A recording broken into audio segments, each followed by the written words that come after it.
Before we wrap up our conference, I just want to give you guys a quick overview of the foundation and all of the work that we have been doing. Let me get my screen set up here.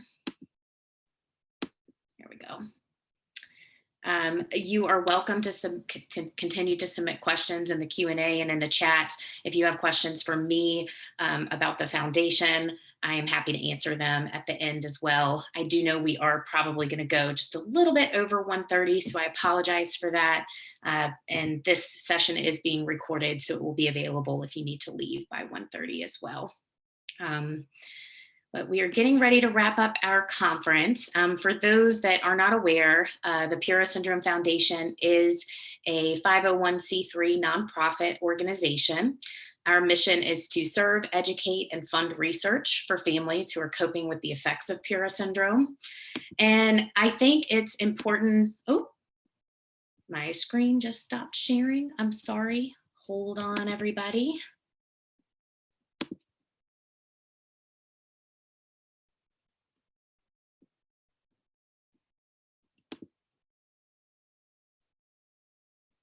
Eva, are you there with me?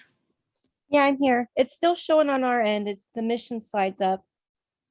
Oh, what did I do to my screen then? I think the best thing to do is maybe stop sharing and then restart. Okay. Sorry about that, everybody. I think I accidentally clicked something that I was not supposed to click. Here we go. Okay. Perfect. Can you see it now, Eva? Thank you. Sorry about that. Again, our mission is to serve, educate, and fund research for families coping with the effects of Pura syndrome. I do want to mention that our board of directors is currently undergoing a process called strategic planning. Essentially, what this means is that we are going through a process of setting goals for the next 3 to 5 years. We're setting priorities that are going to help us to focus our energy and our resources, hopefully strengthen our operations, and ensure that all parties who are involved with the foundation, volunteers, any future employees, our partners, our stakeholders are all working toward common goals. You might ask, why would we take time to do this? I think it's incredibly important to undergo this process, especially at this point in the foundation's growth. These decisions are ultimately going to help us shape and guide what our organization is, who we serve, what we do, why we do it. And it's also going to give us very measurable and meaningful outcomes to know whether or not we've been successful as we continue to do our work throughout the next several years. And the reality is that, you know, we're a very different both organization and community than we were in 2016 when the foundation was first put up and running. So we need to learn to adapt. We need to be forward thinking, and we need to think ahead to the future about what our next steps are going to be. Just a tiny bit of history about the foundation, and I'm not going to give an in-depth history. There's a lot actually in our short history that's there. But in 2014, Pura syndrome was discovered and identified for the first time. The first published papers came out that same year, literally within days of one another.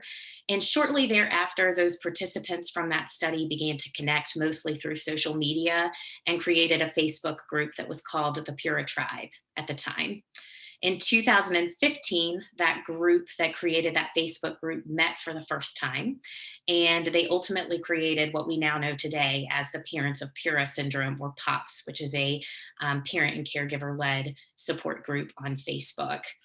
The Pura Syndrome website was launched after that. And then in 2016, the first Pura Syndrome Foundation conference was held in Southampton, United Kingdom. Later on in that year, the foundation became an official 501c3 nonprofit organization.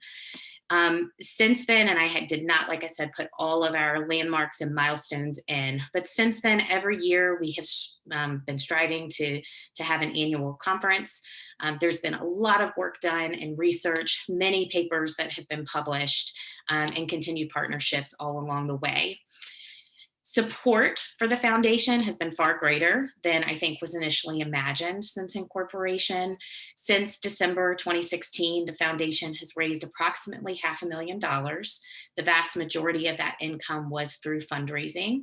And I think of note is that in 2019 and 2020, we quintupled our fundraising and our giving compared to the previous years, which is fairly significant and quite striking when you see it on paper. A brief history of last year, which of course was a bit of a rough year, not only for the foundation, but for the world as a whole due to the COVID-19 pandemic. Unfortunately, with the timing of the pandemic and things beginning to close down in the spring of last year, we had to cancel our conference, which was supposed to be held in Southampton, United Kingdom last summer. And I think with the transitions, our board of directors is currently all parent volunteers. And obviously, with the transitions to working from home, to caring for children with Pura and without who were not in school, it was really too much, honestly, for our board of directors to attempt to even pull together a virtual conference for last year with the timing and the way that things were happening with the pandemic. Our annual fundraisers, including our annual A Pura Perfect Night in Chicago gala, were canceled last year. And also we saw that our research slowed a bit due to lab closures. It certainly didn't stop, not far from it. As a matter of fact, there's a lot of things moving now at this point. But I do think that that put some roadblocks in the way of issuing things like research grants, completing some of the final work on our registry, and putting some of the steps into place to formalize our biobank that are all now happening this year. But I do think we did a really nice job of pivoting at the end of last year. The foundation really engaged with rare disease organizations such as NORD and Global Genes. We've also partnered with other comparable and similar rare disease organizations to our own. And we really focused on awareness, both with our World Rare Disease Day campaign, and we did a whole Pura Syndrome Awareness Month in October of last year, which was a huge educational event, advocacy event, and a fundraising event as well. 2021 compared to 2020 has literally been like night and day, though. We have already accomplished a lot, and it's only halfway through the year of 2021. I'm very excited to see how things continue to move and progress in the next 6 months. To start with a few research updates, many of which have been shared throughout the week already. The Pura Syndrome Registry is almost ready for full launch in English. Over the last 6 months, we have had several individuals, namely Jennifer Bierling, Dr. David Hunt, Dr. Diana Borelli, and Richard Monday, who have worked very tirelessly to get it ready for launch. They've put together a user guide to assist families in accessing the registry. And the foundation also just approved a grant for a research nurse assistant to support the Pura Syndrome Global Registry. The foundation does not have access to that email box where emails are sent. That is purely for our researchers. However, we want to support the administrative side of this research initiative, knowing that parents are going to be and caregivers are going to be reaching out via that email box, asking questions. If there are any technical issues that arise with the registry as people are completing it, the research nurse assistant will help us in addressing any issues that may come up. Also, last month in May, we did a soft launch of the registry to approximately 40 families. These families will also be providing feedback to us regarding kind of the user experience and the user guide and the whole process of completing the registry. And we anticipate that finally we will have a launch to the broader community in the coming months. As I mentioned earlier, the registry is currently only available in English, but we do have plans to translate into multiple languages once we ensure families are having no trouble accessing and completing the questions that are in the registry in English. I don't know yet exactly what our plan will be for how many languages we may translate at one time or the order of those languages. I know we will select languages, obviously, from countries and places where we have the most known diagnosed cases first. But I'll have to communicate back with you later in the year about our plan for our translations with the registry. And as Dirk mentioned earlier, this week in one, I can't even remember which one, but in one of our sessions, we're also making some really big strides with our biobank right now. We have an informal biobank essentially established at Helmholtz-Zentrum München, where several samples are currently being stored. However, we are looking to establish a formal biobank there. The first major hurdle and step has occurred related to that, which is receiving the ethics approval. It's a quite lengthy process to get that step done. And we anticipate that the launch of that will occur before the end of 2021. Along with that, you're going to be seeing things unfold, such as kind of more policy and procedure about how to go about submitting a sample to the biobank if you're interested. And there will be obviously some more formal and legal documents that are kind of put in place to make it a more formalized biobank for partnership with the foundation and Helmholtz. We also continue to fund and support open access research papers, most notably Dr. Katrine Johannesson, who presented earlier in the week on epilepsy. We will be supporting the open access publication of her research paper, which I believe that publication is going to be imminent very soon. We look forward to communicating that out once it's officially published. And open access simply means that everyone has access to it. A lot of times when research papers are published, they require you to pay a fee in order to access them. And we want to ensure that information about Pura syndrome is open and accessible to as many people as possible when it's within our power to do so. We also assist researchers in communicating with families, both about potential research projects and then also to provide updates from the researchers to our families about studies that are being done or papers that are being published. And we've really gone a long way in building out some of our partnerships. And just to give you a few examples of what some of those look like, for example, Parvati Krishnan, who presented earlier in the week from Global Genes, is someone who has been a tremendous partner. She's the Foundation Alliance Manager for Global Genes, and she's helped us to get in touch with other rare disease organizations who are comparable in size or who are a few steps ahead of us in process, so that we can share information and share resources so that we know that we're moving ahead in a good direction.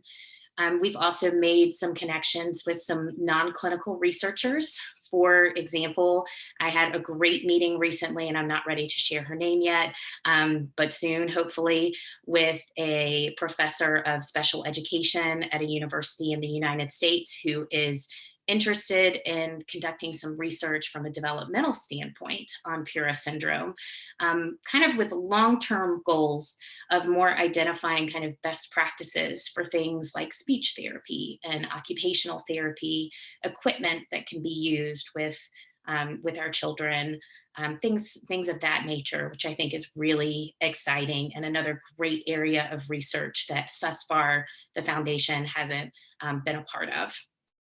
The foundation also does participate in the Global Research Network meetings. In addition to the conference, the Global Research Network meets several times a year in kind of private closed door sessions. Unfortunately, we're not able to share a lot about those meetings because they are talking about their ongoing research. And sometimes the things that they're sharing need to be held in confidence until the research is closer to being done or until papers have been published.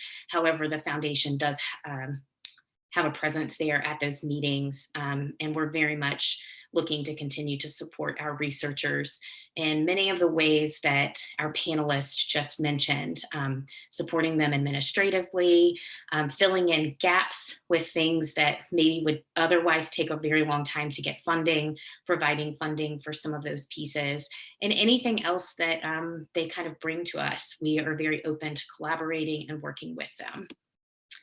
And then, of course, in 2021, we've had this amazing virtual conference. There's been a lot of milestones associated with this conference. I cannot say enough how proud I am of the conference that we've put together for this week. One of those is that the foundation did hire our first contract worker, Nancy Baccia. She's going to be mad at me for going on about her for a second, but I'm going to anyway. She's been amazing to work with. It's been one of the best decisions I think we have made in the last 2 years, to hire someone to assist with this event, to put together a really quality educational, social and networking experience for our families. Couldn't be more happy. So glad that she's interested in continuing to help us moving forward. And so that was a huge milestone for the foundation to hire someone to assist us with our work. We also engaged a conference planning team. We established a designated conference website, and we have had more engagement and participation in this conference, probably because of the virtual format, than ever before. Just to put that in context for everyone, when I checked last night, we had over 300 registrations for this conference, which is tremendous when we think back to 2019 for our Boston conference, when we had approximately 100 individuals in attendance. Many of those registrations are from family and friends. However, we've also been joined by clinicians and therapists and researchers who have not been involved with the Global Research Network or with the foundation in any way in the past, and we're really excited to partner with all of them moving forward. We've also offered multiple networking and social events, and another first for the foundation is that we did offer several regional and language-based networking events. I'm already thrilled that the feedback from those has been overall positive, and I think many of those groups are wanting to continue to meet moving forward in the future periodically, and we will be exploring options on how that can best be done. Additionally, all of our educational sessions have been recorded and have been posted on the conference website, most of the time by the end of the business day of the date of the session. They will be available for viewing moving forward in the future. And our conference planning team also plans to offer some translations of transcripts for many of the educational sessions, which once again is a first for the foundation. Historically, the conference has never offered any translation services or translations in the past. So we're very excited to be offering translations into some languages of some of our educational sessions, so that those in other countries and who speak different languages can have access to the same information. Additionally, so far in 2021, a finance committee has been established that's chaired by Damon Fisher. Our grants committee was reestablished and met in March of 2021. You can see everyone who's currently participating in that at this time. We do continue to put out a newsletter. It goes out about quarterly, and then there are additional emails that go out in the in-between time for things like fundraising, the conference, and advocacy events. If you are not on our email list or not on our newsletter list, I encourage you to visit our website, which is www.purasyndrome.org. There is a link right in the center of the page that says Join Newsletter. Just click on that and enter your email address. And you'll be able to indicate as well what your affiliation with the Pura syndrome community is at that time. We have also really spent time collaborating with the parents of Pura syndrome and POPS, the Facebook group. I had a great meeting with the administrators of that group a few months ago, and we're really talking about how we can better collaborate to ensure that those who find the Facebook group also find the foundation and vice versa. Another thing that I'm very excited about is that we are beginning, and I think this is a natural progression of our growth as a community, but there's beginning to be some establishment of local and regional networks, most notably in Germany and Italy at this time. And like I said, I think our regional meetings this week at the conference will result in additional local and regional networks moving forward. This is something that I'm very excited about. I'm in contact with the leaders for Germany, that's Jennifer Harold, and for Italy, that's Francesca Greco. And we are working to establish kind of what these regional networks will look like moving forward for the foundation. They have been wonderful partners and have been very patient, as this isn't something that we have historically put a lot of thought or effort or had volunteers for in the past. And so the fact that it's beginning to emerge and evolve naturally is really, really exciting. And I have been in touch with several other rare disease organizations of similar size to sort of see what they're doing right now with how they're managing that. So I think there's going to be a lot of exciting things to come in the next 6 months to a year when it comes to local and regional networks, as well as points of contact for different regions and for those who speak different languages. And last but not least, we did issue a 2020 annual report. It can be found on our website. And we also celebrated Rare Disease Day along with rare disease organizations all around the world. We brought awareness to Pura syndrome and also hosted a fundraiser as a part of that. And we had 3 families from all different regions of the world, a very diverse group who shared their stories for that day. We're very grateful for them. So just to give you a snapshot of our finances, we have been very conservative, both with our projected income as well as our projected expenses for this year, mainly because we are still emerging out of a global pandemic. Our giving was down a bit last year compared to the year before, in large part, I think, because we had to cancel our major fundraising events. And just with the uncertainty globally, it made a lot of sense. And we have anticipated that our income will be slightly down for this year as well. All of it, not the, really comes from fundraising pretty much. The 2 main ways that happens are through peer-to-peer fundraising campaigns. You may see us periodically invite families or friends to start a personal fundraising campaign for things like World Rare Disease Day or Pura Syndrome Awareness Month.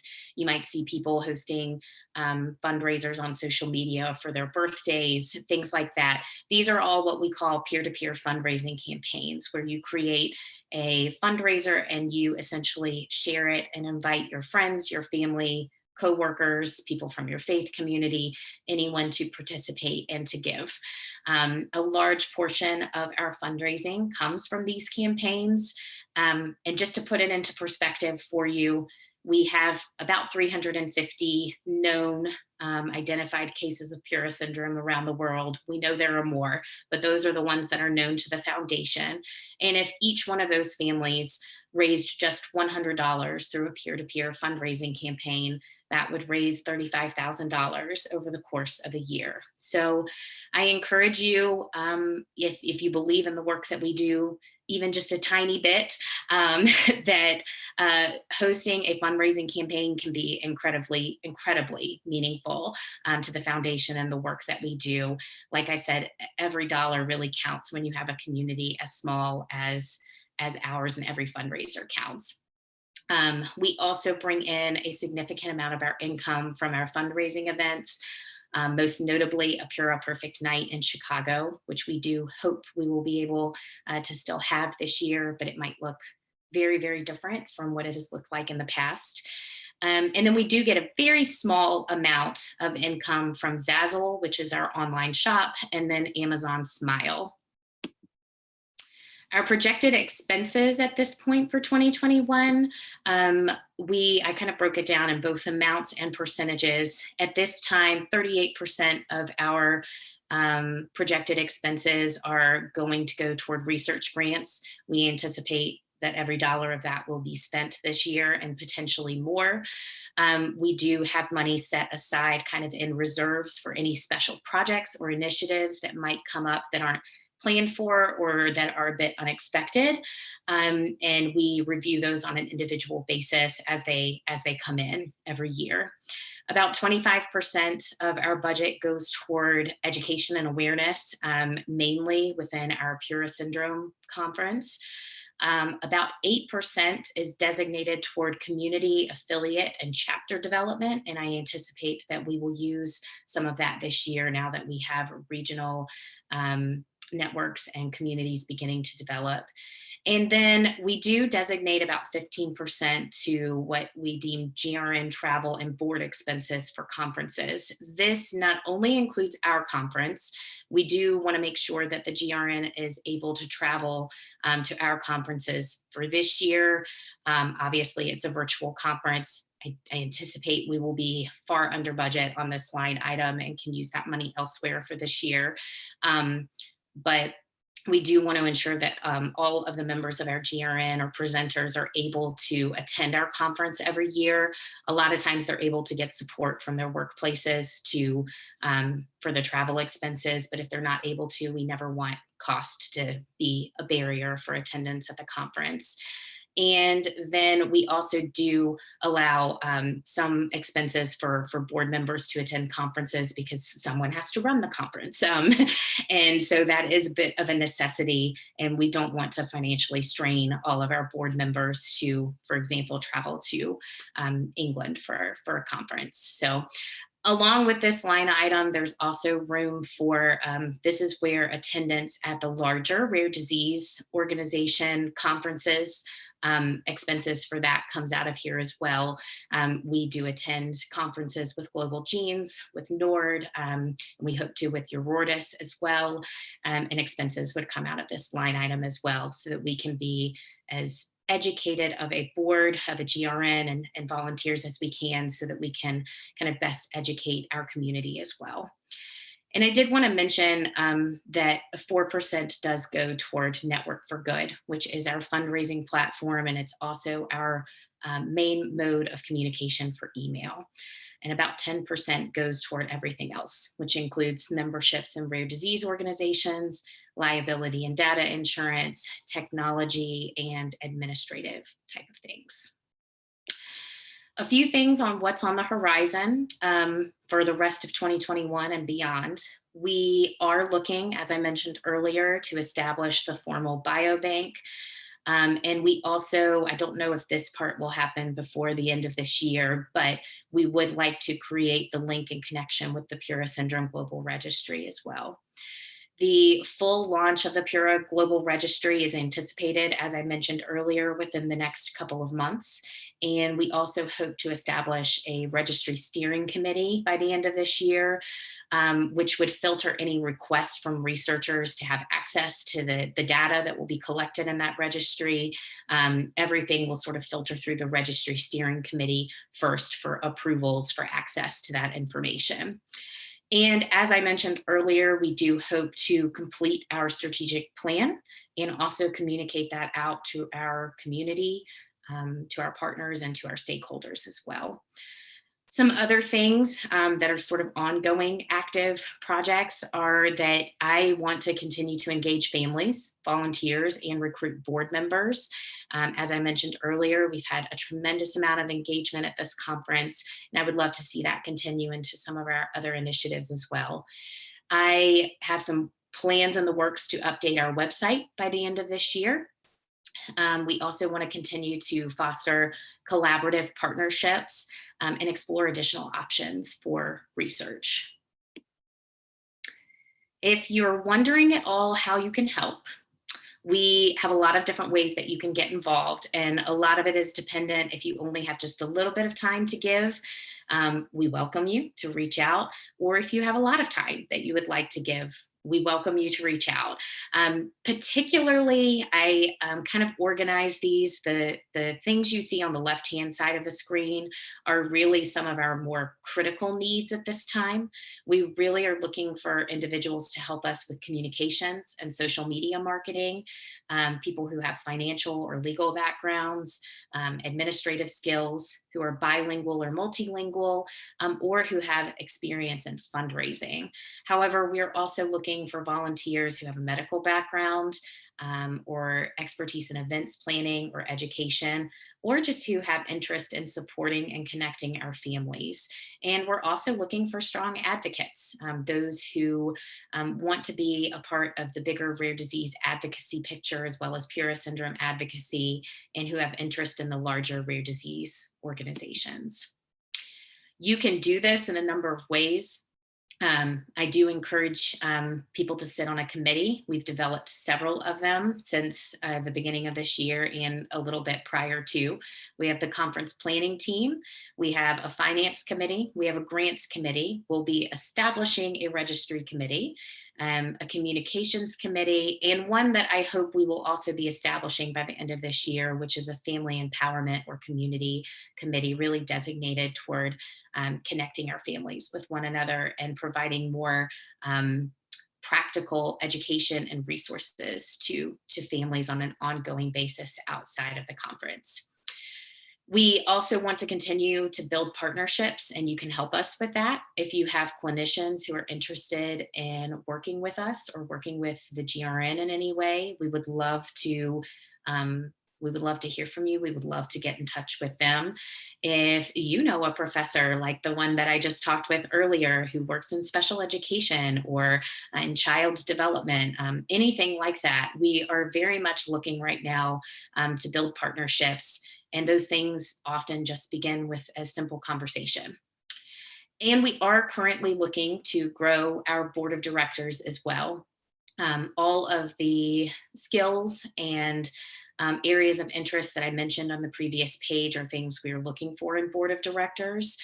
I do welcome inquiries, especially if there's outstanding experience that can be looked at. But at this time, we are predominantly looking at individuals who have also demonstrated an interest and a commitment to the work of the foundation as well. And so we do hope to grow out our board of directors as the year continues. So if anyone is interested in assisting or helping out, or if you have any questions, I always welcome your emails. My email address is here on the screen, a.shanks@purasyndrome.org. It can also be found on our website. I would love to hear from you. I would love to discuss options and see how we can work together.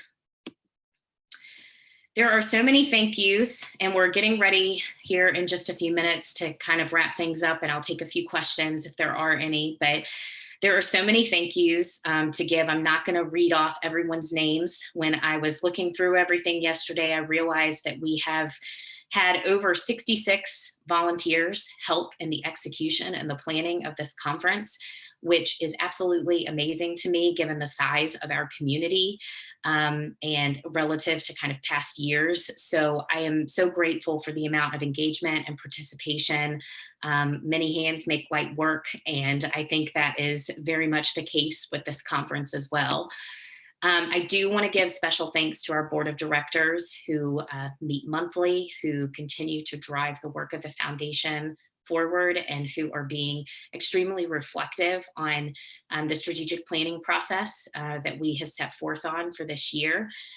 Those members are Todd Vaught, Dominic Spatafor, Damon Fisher, Jennifer Bierling, John Erickson, and Eva Kate. I am also going to list off our conference planning team because they've been amazing. Once again, our project manager, Nancy Baccia, John Erickson, my co-chair, Jennifer Harold, Melissa Vaught, Jean Weinberg, Chris Moisenko, Pat Moisenko, Andy Moisenko, Eva Kate, Fernando Bueno Cerrone, Eva Tucker, and Elizabeth Astridge. I know I said it at the beginning of the week, but you all have been a pleasure to work with. I really appreciate your amazing energy, your ideas, your creativity, your organization. I'm so grateful for each of you for taking time out of your very busy schedules over the last several months to collaborate and to work on this conference. It's been absolutely amazing, and I can't thank you enough. And then we have had a number of different speakers and volunteers and panelists. Some of them have come from our partners, both from the GRN, the Global Research Network. I want to give particular thanks again to Dirk Niesing, who is currently the head of our Global Research Network, and who really helped coordinate and put to kind of organize all of the research sessions that you saw this week. We also had speakers and panelists from our other partner, the Parents of Pura Syndrome, the POPS Facebook group, as a part of this event this week. We are very grateful for them as well. And then we have also seen just a tremendous number of volunteers, of parents, friends, siblings, therapists, clinicians, and researchers who have all joined in together to volunteer to host panel discussions, to moderate sessions and moderate the Q&A, to host regional networking events. And we're very, very grateful to each of you. So I'm going to stop sharing my screen now. And let's see. I do just want to see if there are any questions. I couldn't see them while I was in presentation mode. So let me see if there's any that came through. Let's see.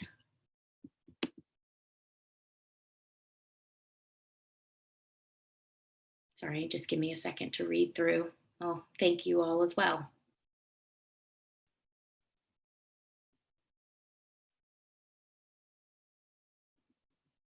I see lots of thank yous. Thank you all as well. I don't see any questions. If there are any, feel free to reach out to me. You can email me anytime, as I mentioned before. This has been an absolutely amazing week. I just want to thank you all. I hope you found the conference to be informative and educational, hopefully also empowering, and that you're walking away feeling more a part of this community than ever. I have said it before and I'll say it again. A slogan in the rare disease community is "Alone we are rare, together we are strong." I think that this conference is such a testament to that. It's truly amazing to see all that can happen when we kind of join forces and come together. So I'm looking forward to many more of these. I'm looking forward to seeing what happens over the next 6 months to a year. And thank you all very much.